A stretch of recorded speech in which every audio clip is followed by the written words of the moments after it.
Virtual currency यानी कि digital रुपये। जी हां, जैसे आपकी जेब में होते ना 10, 20, 50, 100, 500 के नोट, ठीक उसी तरह से आपके वॉलेट में होंगे डिजिटल रुपये। आमतौर पर आपको यूपीआई पेमेंट करने के लिए कहीं कहीं वॉलेट खुलवाना पड़ता है, या फिर आप बैंक अकाउंट खुलवाते हैं और उसके जरिए डिजिटल पेमेंट्स करते हैं या डिजिटल पेमेंट्स रिसीव करते हैं।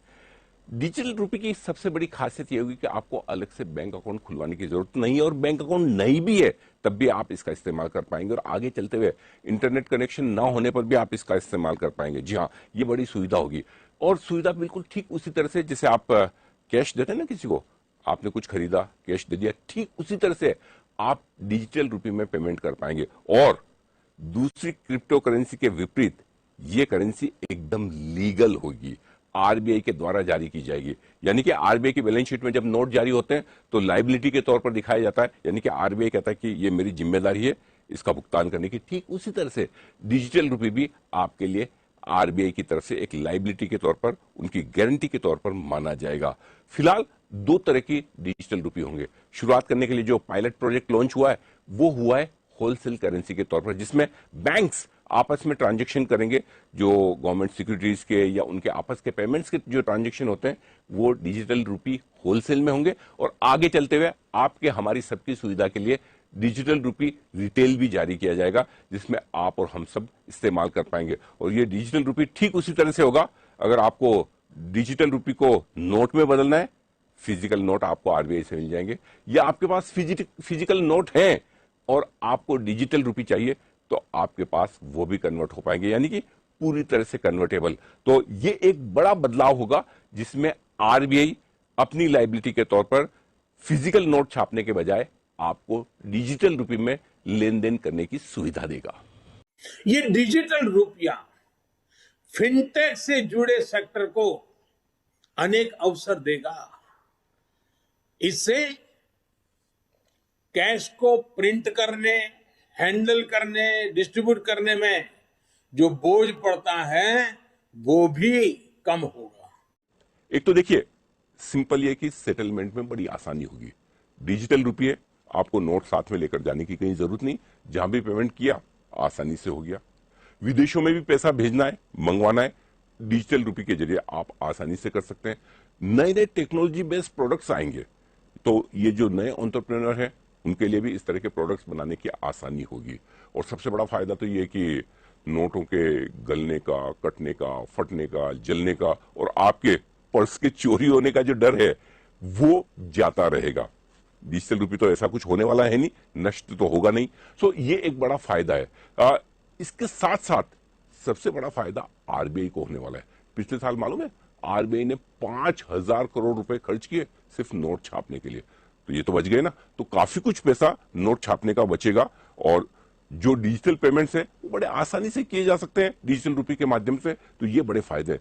नुकसान एक है, बिल्कुल है, क्योंकि देखिए अभी आप अगर डिजिटल पेमेंट्स बैंक अकाउंट के थ्रू करते हैं, आपके बैंक में पैसे पड़े हैं, तो बैंक कुछ न कुछ तो ब्याज देता है ना। अगर आपकी जेब में नोट है तो क्या आरबीआई आपको ब्याज देता है? नहीं। ठीक उसी तरह से डिजिटल रुपये अगर आपके पास है तो आरबीआई कोई ब्याज देगा नहीं, क्योंकि वो दूसरे नोट दूसरी करेंसी की तरह है।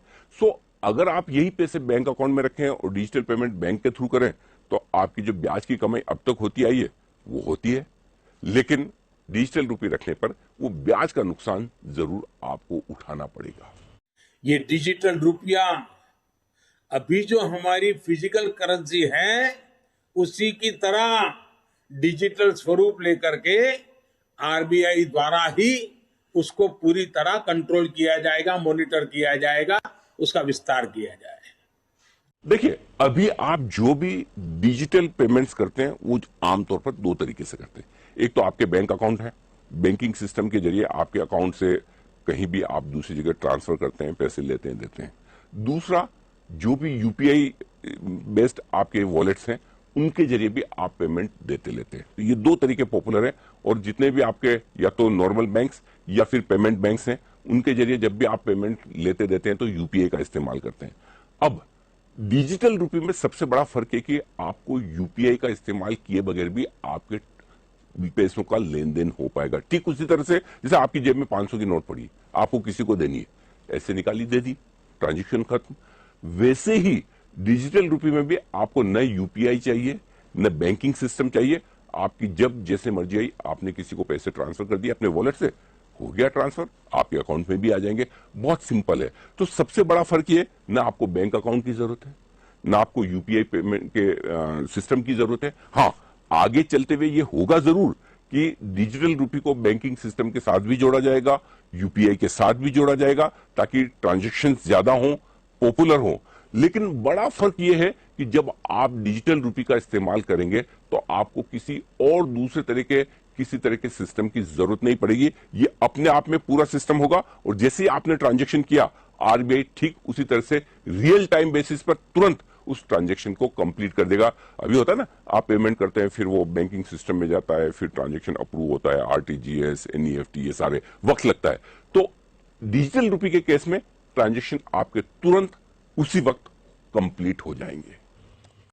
और ये ऐसी व्यवस्था होगी जिससे फिजिकल करेंसी से एक्सचेंज भी किया जा सकेगा।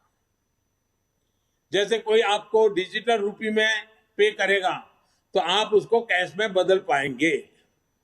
Digital payment, online payment, retail payment ज्यादा सुरक्षित होगा, रिस्क फ्री होगा।